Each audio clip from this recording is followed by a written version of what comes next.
Good morning, kabayan! This is Ray Cruz, nagbabalita mula sa 107 TV Radio. Lumalaganap na ang dami ng mga kababayan na gumagamit ng ipinagbabawal na droga. Makikita naman natin na wala sa edad o maski sa kasarian ang paggamit ng droga. Maraming nakumpiska at nakasuhan ang mga otoridad dahil sa pagbenta na tumataginting na nasa milyong-milyong halaga ng iligal na droga nitong nakaraang buwan. Ating abangan ang susunod na aksyon para malutas ang isyu na ito. Again, this is Rain Cruz mula sa 107 TV Radio.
I have heard that the use of illegal drugs has been rapidly rising in the past months.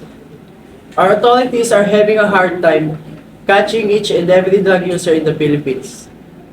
I, Renato Cruz III, the new President of the Philippines, want to implement a new law to prevent and reduce the increase of kind of cases. We are still working on the new law and we assure you that these new changes will be good for our country and our economy. This will also be good for the reputation of the Philippines.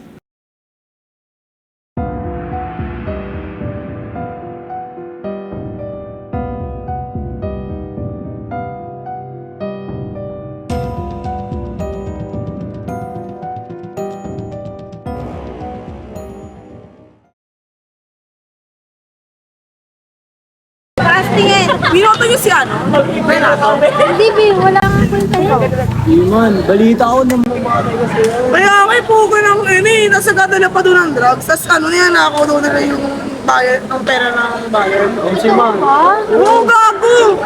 Ikaw hindi ka nag-background sa study. Grabe na lang mo. Kaya pinota. Hindi naman nakakatuwalaan yun eh. Hindi naman totoong tao yan. Yan, ang galing. Baka kasi nanalo yan. Kaya nga. Ano ba nangyayari? Bakit ayun minuto nila? Kasi nanalo niyo ba? Matawaran lahat ng drug lord. Joke, rinig ko nga, mabait daw yan si President. Hi, Pre!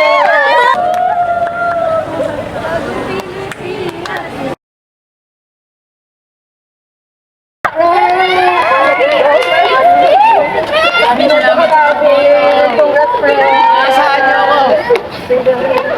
Asahan niyo ako. Marami siya ako sa pagboto.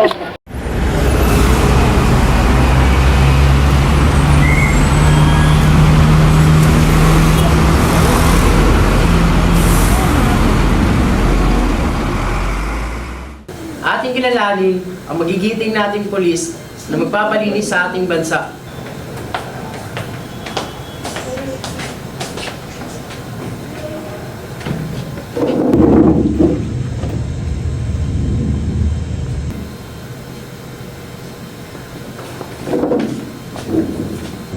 Kayo ang inaasahan kong kikitil sa mga gumagamit ng droga sa ating bansa.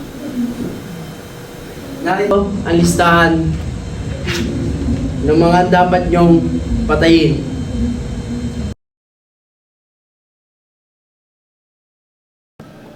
Pinatupad din ng Presidente na simula bukas ay magkakaroon ng curfew sa buong Pilipinas mula alas 6 ng umaga hanggang alas 6 ng gabi. Para sa inyong kaligtasan, siguraduhin na sumunod at huwag muna lumabas ng kanilang mga tahanan sa tinagdang oras. At yan po ang ating balita ngayong araw. Ako po si Rain Cruz nagbibigay impormasyon mula sa inyong telebisyon at ito po ang 107 TV Radio, nagbabalita araw-araw.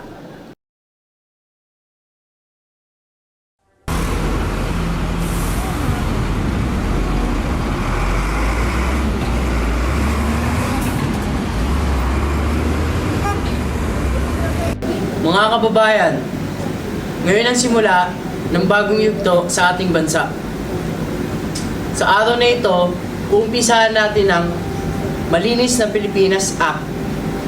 Sa pamamagitan ng purge na ito, ating sugpuin ang mga salot ng lipunan.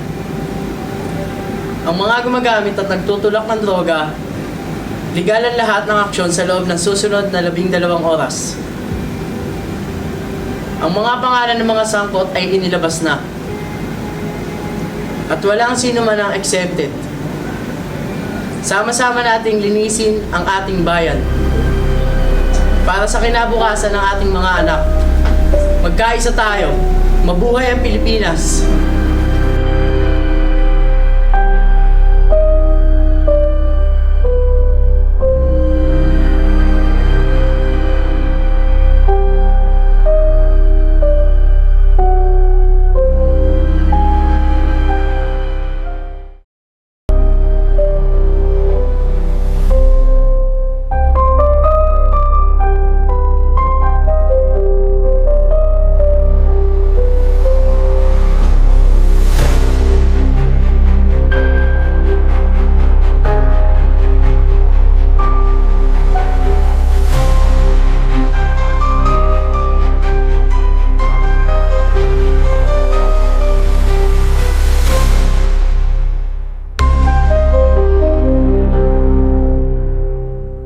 Ano? Meron pa ba neto? Akala ko madarating pa mamaya.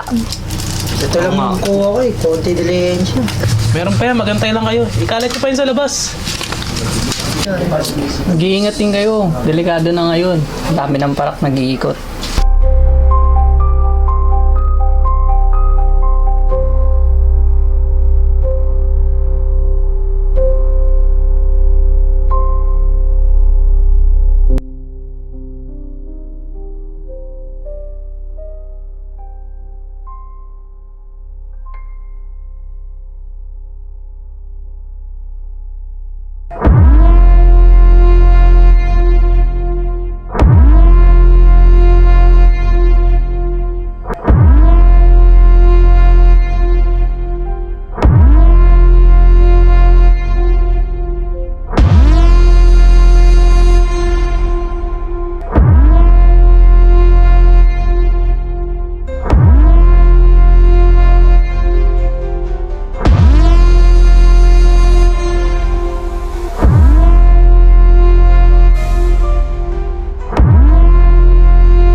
Pasensok din natin.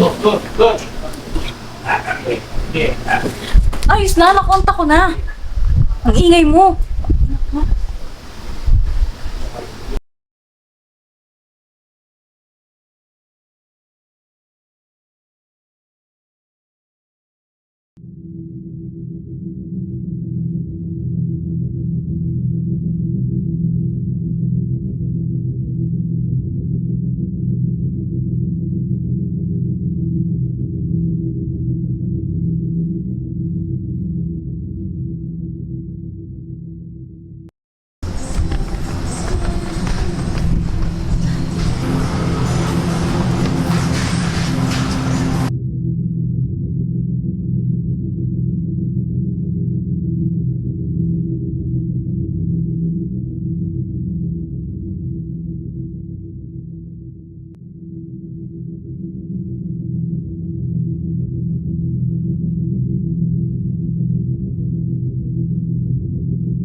Alam niyo ba? Ano yun, pre? Nagbaba na ng utos yung bagong presidente natin. Naligal nating gawin lahat. Sa mga adik. Pagka ako nakakita ng adik ngayon, tangina, sa ulo talaga tama. Oo, ulit ka pala, boss. Gusto nyo, ngayon pa lang, umanap na tayo ng adik eh. Ayun, tutuloy yung ano yun pag nakakita ako. Oo, nang mabawasan naman ng salot sa lipunan. Tara. Tara.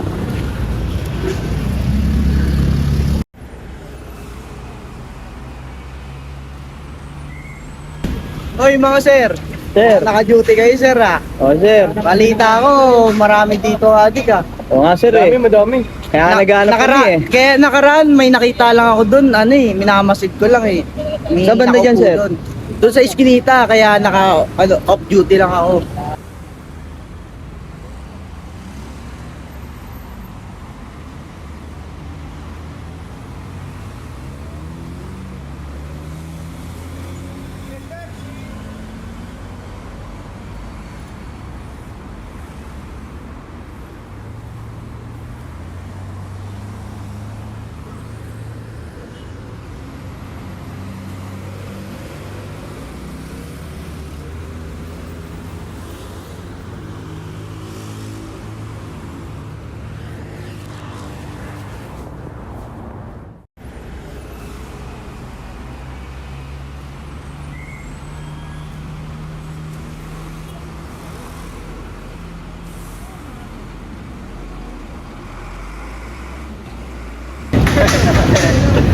Hoy! Ano ginagawa mo dyan?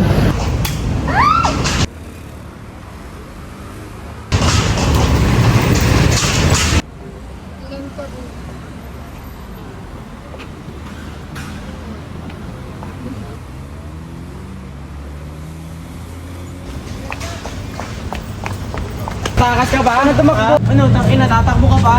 Hirapan mo kami. Ha? Tatakbo ka pa? Tatakbo mo, ha? Ano? Ha? Magaling kang bibigyan ng baril ko. Ha? Siyempre.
Chip, positive chip. Doon ka sa likod, dito kami sa harap.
Mr. President!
Maraming salamat sa pagdalo sa inanda kong meeting. Sa aking pag-upo, ang una nating gagawin ay sumpuin ang naging salot sa lipunan, ang mga drug addict. Lahat ng mga pulis ay pwedeng pumatay pagpatak ng alas 6 ng gabi hanggang alas 6 ng umaga.